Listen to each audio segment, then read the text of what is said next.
Waves किसी भी medium में पैदाशुदा ऐसा खलल जिससे उस मीडियम के तमाम पार्टिकल ऑसिलेटरी मोशन करना शुरू कर दें, इस पैदाशुदा खलल को वेव्स कहते हैं।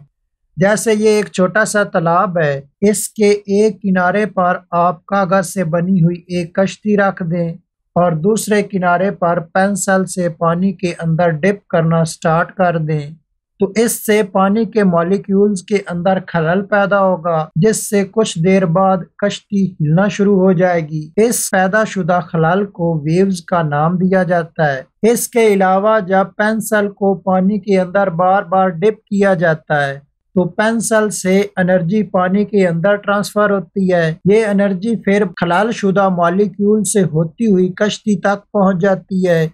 इसी वजह से कश्ती हिलना शुरू हुई थी। तो इस तजर्बे से ये बात भी वाज़ेह हुई कि वेव्स एक जगह से दूसरी जगह एनर्जी ट्रांसफर कर सकती हैं। इसी तरह ये एक दीवार है, उसके साथ एक रस्सी बांधकर उसको हाथ से ऊपर नीचे हरकत देना शुरू की है, तो आप देखेंगे कि रस्सी के अंदर रिपल बनना स्टार्ट हो जाएंगे। अगर इस रस्सी पर 3 मुख्तलिफ रंगों के निशान लगा दिए जाएं और हाथ को मुसलसल ऊपर नीचे हरकत देते रहें, तो इस रस्सी के अंदर पैदाशुदा खलल आगे बढ़ते हुए दीवार तक पहुंच जाएंगे, तो सारी रस्सी में ये रिपल्स बन चुके होंगे। इन रिपल्स को वेव्स का नाम दिया जाएगा। लेकिन आप ये ऑब्जर्व करेंगे कि जो रेड निशान आपने अपने हाथ के करीब लगाया था, वेव पैदा होने के बाद भी वो आपके हाथ के करीब ही है।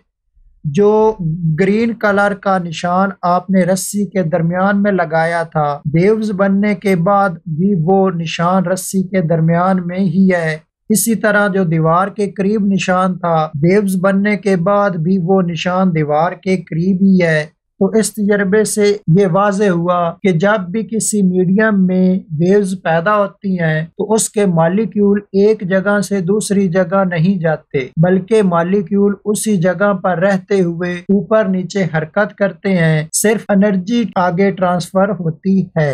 रस्सी को जब ऊपर नीचे हरकत दी जाती है तो उसमें इस तरह एक वेव आगे बढ़ती हुई पैदा होती है। इस वेव के दरमियान में एक लाइन लगाई जाए तो ये लाइन मीन पोजीशन कहलाती है। रेस्ट की हालत में मीडियम के तमाम पार्टिकल इस जगह ठहरे होते हैं, लेकिन जब वेव पैदा होती है तो मॉलिक्यूल इस मीन पोजीशन के ऊपर नीचे हरकत करते हैं। इस मीन पोजीशन के ऊपर कुछ हिस्से हैं और कुछ हिस्से इस मीन पोजीशन के नीचे हैं। सबसे ऊपर वाले हिस्से क्रस्ट कहलाते हैं और सबसे नीचे वाले हिस्से ट्रफ कहलाते हैं। ये वो पोजीशन है जहां तक हरकत करते हुए मीडियम के मॉलिक्यूल जा सकते हैं। तो रस्सी में पैदाशुदा वेव इस तरह की है। इसके एक क्रस्ट से अगले क्रस्ट तक या एक ट्रफ से अगले ट्रफ तक दरमियानी फासला बराबर है। इस फासले को वेवलेंथ कहते हैं और इसे लैम्डा से डिनोट किया जाता है। अगर एक वेवलेंथ के हिस्से देखे जाएं तो इसका पहला हिस्सा क्रस्ट से लेकर मीन पोजीशन तक है, दूसरा हिस्सा मीन पोजीशन से लेकर ट्रफ तक है, तीसरा हिस्सा ट्रफ से लेकर मीन पोजीशन तक है और चौथा हिस्सा मीन पोजीशन से लेकर क्रस्ट तक है। तो इस तरह एक वेव के अंदर 4 छोटे हिस्से आते हैं। तो इन 4 हिस्सों को अगर हम इस तरह भी मिला सकते हैं कि एक क्रस्ट ले लें और एक ट्रफ ले लें, तो इस तरह इसको एक वेवलेंथ कहेंगे। क्रस्ट के अंदर 2 हिस्से आएंगे और ट्रफ के अंदर भी 2 हिस्से आएंगे, तो इस तरह ये 4 हिस्से मिलकर एक वेवलेंथ बनाएंगे। रस्सी की तरह अगर एक स्लिंकी स्प्रिंग को आगे पीछे हरकत दी जाए तो इसके मीडियम में भी खलल पैदा होता है, जिससे इसमें वेव्स बनती हैं। इन वेव्स के बनने से इस स्लिंकी स्प्रिंग के कुछ हिस्से एक दूसरे के बिल्कुल करीब करीब होंगे और कुछ हिस्से निस्बतन एक दूसरे से ज्यादा फासले पर होंगे। ये इसलिए हुआ है, जब स्लिंकी स्प्रिंग को आगे पीछे हरकत दी जाती है तो इसके अंदर मौजूद एटम आगे पीछे हरकत करना शुरू कर देते हैं, जिससे इस तरह के पैटर्न स्लिंकी स्प्रिंग में बनते हैं। तो इस स्प्रिंग के वो हिस्से जहां इसके छल्ले एक दूसरे के करीब करीब हैं, इन हिस्सों को कंप्रेशन कहा जाता है। और इस स्प्रिंग के वो हिस्से जो एक दूसरे के निस्बतन दूर दूर हैं, इन हिस्सों को रेयरफैक्शन कहते हैं। एक स्लिंकी स्प्रिंग के अंदर मौजूद एक कंप्रेशन से अगले कंप्रेशन तक या एक रेयरफैक्शन से उससे अगले रेयरफैक्शन तक, इनके दरमियान मौजूद फासला बराबर होता है। इस दरमियानी फासले को वेवलेंथ कहते हैं और वेवलेंथ को लैम्डा से डिनोट किया जाता है। मीडियम के लिहाज से वेव की दो मेन टाइप्स हैं। पहली किस्म मैकेनिकल वेव और दूसरी किस्म इलेक्ट्रोमैग्नेट वेव्स हैं। जबकि मीडियम की पार्टिकल की मोशन के लिहाज से मैकेनिकल वेव्स की मजीद दो टाइप्स हैं। इसमें से पहली किस्म लॉन्गिट्यूडनल वेव्स है, जबकि दूसरी किस्म ट्रांसवर्स वेव्स हैं। मैकेनिकल वेव्स ऐसी वेव्स जिनको एक जगह से दूसरी जगह जाने के लिए किसी न किसी मीडियम की जरूरत होती है। इस किस्म की वेव्स को मैकेनिकल वेव्स कहते हैं। जैसे एक स्प्रिंग के अंदर पैदाशुदा वेव्स मैकेनिकल वेव्स होंगी, इसी तरह साउंड वेव्स को एक जगह से दूसरी जगह जाने के लिए हवा की जरूरत होती है, तो साउंड वेव्स मैकेनिकल वेव्स होंगी। इसी तरह पानी के अंदर पैदाशुदा वेव्स भी मैकेनिकल वेव्स होंगी।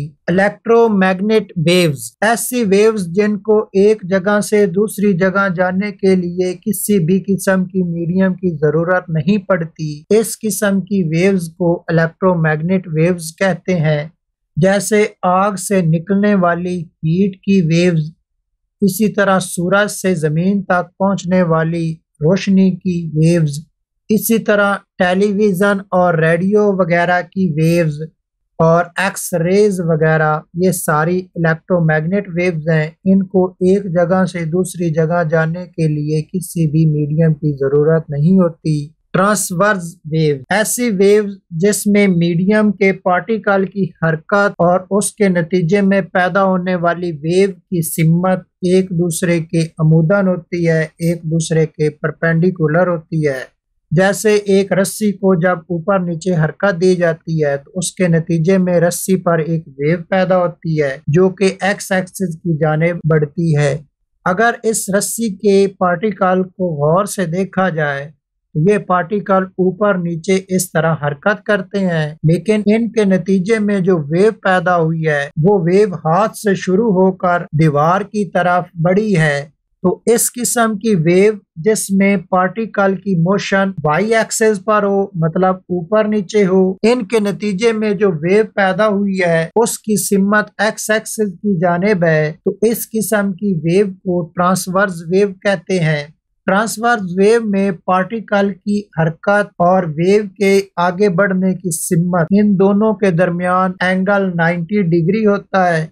इसके अलावा कोई भी ट्रांसवर्स वेव हो तो उसके अंदर क्रस्ट और ट्रफ बनते हैं। जैसे ये एक स्लिंकी स्प्रिंग है, जब इसको ऊपर नीचे हरकत दी जाती है इसके अंदर ट्रांसवर्स वेव्स पैदा होती हैं। लॉन्गिट्यूडनल वेव ऐसी वेव जिसमें मीडियम के ज़राअत की हरकत और वेव की आगे बढ़ने की सिम्मत एक दूसरे के मतवाजी होती है, एक दूसरे के पैरेलल होती है। इस किस्म की वेव्स को लॉन्गिट्यूडनल वेव्स कहते हैं। जैसे जब स्पीकर से साउंड निकलती है तो वो हवा को डिस्टर्ब करती है, जिससे हवा के अंदर इस किस्म के पैटर्न्स पैदा होते हैं। ये पैटर्न इसलिए बनते हैं क्योंकि हवा के मॉलिक्यूल दाएं बाएं इस तरह हरकत करते हैं, जिससे कुछ मॉलिक्यूल एक दूसरे के करीब आ जाते हैं और कुछ एक दूसरे से दूर हो जाते हैं।